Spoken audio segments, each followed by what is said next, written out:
China हर क्षेत्र में हमसे 20 है और इसे इनकार नहीं किया जा सकता है। इसे स्वीकार कर सुधार किया जा सकता है। नमस्कार दोस्तों, I welcome you all to Youngistan मेरी जान। दोस्तों, जैसा आपने देख लिया होगा, आज हम बात करेंगे भारत और चीन के ट्रेड रिलेशंस, व्यापारिक रिश्तों के बारे में। तो चलिए देखते हैं। तो सबसे पहले बात करेंगे इकोनॉमी की।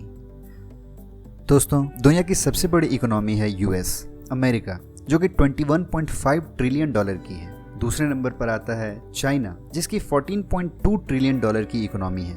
और फिफ्थ पोजीशन पे आता है हमारा भारत, जिसकी इकोनॉमी 2.9 ट्रिलियन डॉलर की है।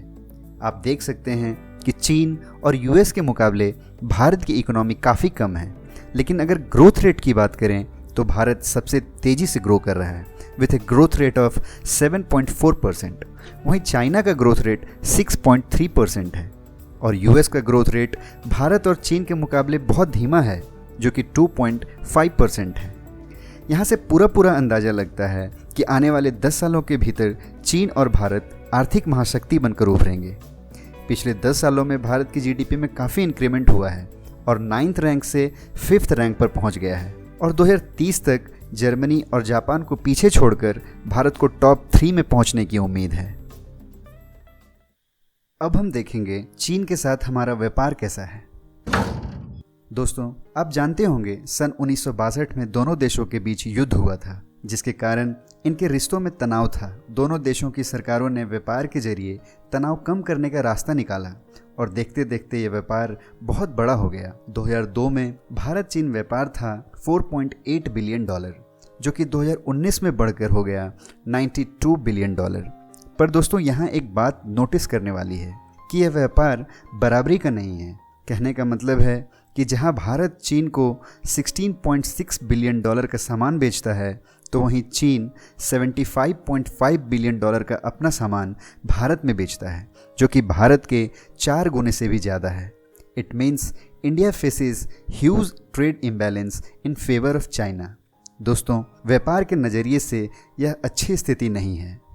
पर चीन हमें ज़्यादा सामान बेच पाता है, इसमें चीन की कोई ज़बरदस्ती नहीं है, हमारी मजबूरी ज़्यादा है। हमारी मैन्युफैक्चरिंग, इंफ्रास्ट्रक्चर और टेक्नोलॉजी में कमी है, जिसके कारण ना हम अपने देश की डिमांड पूरी कर पाते हैं और ना ही ग्लोबल लेवल पर ट्रेड कर पाते हैं। पर ऐसा हाल हमारे देश का हुआ क्यों? दोस्तों, अंग्रेज़ों के जाने के बाद हमारा देश बिल्कुल खाली सा हो गया। देश में अधिकतर चीज़ों की मैन्युफैक्चरिंग नहीं होती थी, पॉपुलेशन बहुत थी और लोगों को चीज़ों की ज़रूरत थी। ऐसे में दूसरे देशों की कंपनियों को भारत में एक बहुत बड़ा बाज़ार दिखा और वे अपना सामान भारत में बेचने लगे। भारत की सरकारों ने भी इसका सपोर्ट किया, क्योंकि इससे देश की ज़रूरतें पूरी हो रही थीं। पर इन सब के बीच सरकारों ने दूरदर्शिता नहीं दिखाई और खुद की मैन्युफैक्चरिंग इंफ्रास्ट्रक्चर पर जोर नहीं दिया। इससे हमारी दूसरे देशों पर डिपेंडेंसी बढ़ती चली गई, खास करके चाइना पर। और सिर्फ हम ही नहीं, पूरी दुनिया चीन पर डिपेंडेंट है। चीन 136.7 बिलियन डॉलर का सामान दुनिया के देशों को बेचता है और ग्लोबल ट्रेड में तीसरे नंबर पर है। वहीं भारत 50 बिलियन डॉलर का सामान विश्व भर में बेचता है और ग्लोबल ट्रेड में 9th नंबर पर आता है। दोस्तों, इन सब डेटा पर आप ध्यान दीजिएगा ताकि आप वीडियो को अच्छी तरीके से समझ सकें। दोस्तों, चलिए देखते हैं कि कौन कौन सी चीज़ें चीन हमें बेचता है। Mainly electrical machinery and equipment, telecommunication equipment, nuclear reactor and boilers, silk, organic chemicals, plastic goods, fertilisers, medical equipments, auto parts, pharma raw material. इसके अलावा भी तमाम चीज़ें हम चीन से खरीदते हैं। दोस्तों, आप यहाँ देख सकते हैं कि चाइनीज़ एक्सपोर्ट कितना डाइवर्सिफाइड है। इनमें रिसोर्स बेस्ड प्रोडक्ट्स हैं, मैन्युफैक्चर्ड आइटम्स हैं और कई तरह के रॉ मटेरियल्स हैं। Low and medium high technology products हैं। भारत के मैक्सिमम सेक्टर्स में चीन का प्रेजेंस है, जैसे कि भारत के सोलर एनर्जी सेक्टर में 90% मार्केट शेयर चीन का है, फार्मास्यूटिकल सेक्टर में 68%, इलेक्ट्रॉनिक्स सेक्टर में 43%, गारमेंट सेक्टर में 27%, ऑटो सेक्टर में 9% मार्केट शेयर चीन का है।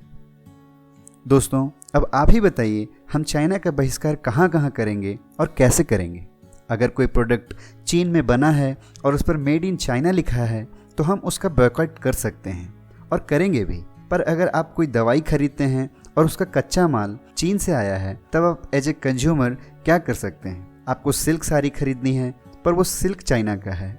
आप जो आटा, चावल, दाल खाते हैं, उसे उगाने वाला फर्टिलाइज़र चाइना का है। दोस्तों, चीन से आया कच्चा माल सिर्फ डोमेस्टिक के लिए यूज़ नहीं होता है, बल्कि इंडियन मैन्युफैक्चरर्स उसे प्रोसेस करके फिनिश प्रोडक्ट बनाते हैं और वर्ल्ड के दूसरे कंट्रीज़ को एक्सपोर्ट करते हैं। इससे भारत फॉरेन करेंसी कमाता है। तो इस हालात में हमारे पास दो ही ऑप्शन हैं। पहला, रॉ मटेरियल हमारे ही देश में तैयार हो। दूसरा, वर्ल्ड की कोई दूसरी कंट्री से हम खरीदें। इसके बिना अगर हम चाइनीज़ इंपोर्ट पर रोक लगाएंगे तो ये भारत की इकोनॉमी के लिए भी अच्छा नहीं होगा। ये अपने पैर पर कुल्हाड़ी मारने वाली बात होगी। दोस्तों, कुछ लोग सोच रहे होंगे कि क्यों ना चाइनीज़ प्रोडक्ट्स पे इंपोर्ट टैक्स बढ़ा दिया जाए, पर भारत ऐसा नहीं कर सकता है, क्योंकि भारत और चीन के बीच मोस्ट फेवर्ड नेशन का एग्रीमेंट है, अकॉर्डिंग टू विच भारत सिर्फ चीन के लिए इंपोर्ट टैरिफ नहीं बढ़ा सकता है। फ्रेंड्स, आई होप कि आपको ये वीडियो पसंद आ रही होगी। ये तो बात हो गई चाइनीज़ इंपोर्ट की। अब देखते हैं चाइना भारत की किन कंपनीज में पैसे इन्वेस्ट कर रखा है। इंडियन कंपनीज जैसे कि Paytm, Hike Messenger, Snapdeal, Ola, Ibibo and make my trip, Flipkart, My Dermacy, Big Basket, Byju's, Dream11, Swiggy, Quikr, Policy Bazaar, Zomato, इन सारी कंपनीज में चाइनीज़ इन्वेस्टमेंट है। 2017 में इसकी कीमत $8 बिलियन थी, जो कि 2014 में सिर्फ $1.6 बिलियन थी। मोदी सरकार के पहले 3 साल में चाइनीज़ इन्वेस्टमेंट में 500% का इंक्रीमेंट हुआ है। दोस्तों, इन कंपनीज को गौर से देखिए। इनकी सर्विसेज को हम डेली लाइफ में कितना ज़्यादा इस्तेमाल करते हैं। इनके सर्विसेज से हमारी लाइफ भी काफ़ी ईजी हो जाती है। भारत की ये कंपनीज आज इतनी बड़ी नहीं होती अगर चीन ने इनमें पैसा नहीं लगाया होता। Friends, China is embedded in the Indian society, the economy and the technology system. ये कंपनीज भारत में लाखों रोजगार देती हैं और इकोनॉमी चलाने में मदद करती हैं। फिर इसमें नेगेटिव या गलत क्या है?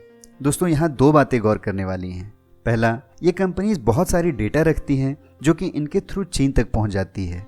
चीन से हमारे पॉलिटिकल रिलेशंस अच्छे नहीं हैं और ऐसे कंडीशन में डेटा उनके पास होना भारत के लिए डेंजरस हो सकता है। दूसरा पॉइंट यह है कि चीन कभी भी भारत के मैन्युफैक्चरिंग सेक्टर में इन्वेस्ट नहीं करता है। उसके investment majorly digital service sector या फिर स्टार्टअप्स में है। इसका सॉल्यूशन क्या है?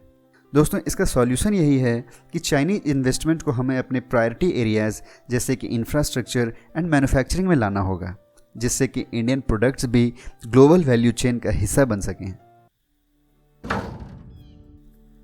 दोस्तों, आप जहां भी हैं, एक बार अपने चारों तरफ देखिए।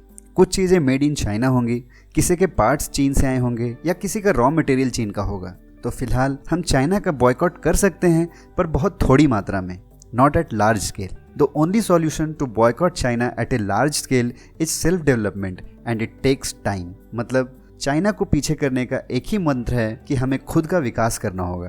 दोस्तों, इंडियन गवर्नमेंट भी चाइना को ओपनली बहिष्कार नहीं कर सकती है, और गवर्नमेंट कही भी है कि आत्मनिर्भर भारत का मतलब एंटी चीन कतई नहीं है। इसलिए पुतला फूकने से कुछ नहीं होगा। भारतीय सामान अगर 2 रुपया महंगा ही है तो गर्व से खरीदें, तब जाकर कुछ बदलाव होगा। उम्मीद करता हूँ कि आपको यह एनालिसिस समझ आया होगा और आपकी जानकारी बढ़ी होगी। दोस्तों, जल्दी मैं बोलता नहीं, पर आज बोल रहा हूँ, प्लीज़ चैनल को सब्सक्राइब कर दीजिएगा। मिलते हैं अगली बार एक नए टॉपिक के साथ। तब तक के लिए अपना ख्याल करें, अपने देश का ख्याल रखें। मेरे साथ जुड़ने के लिए आपका बहुत बहुत शुक्रिया एंड थैंक यू।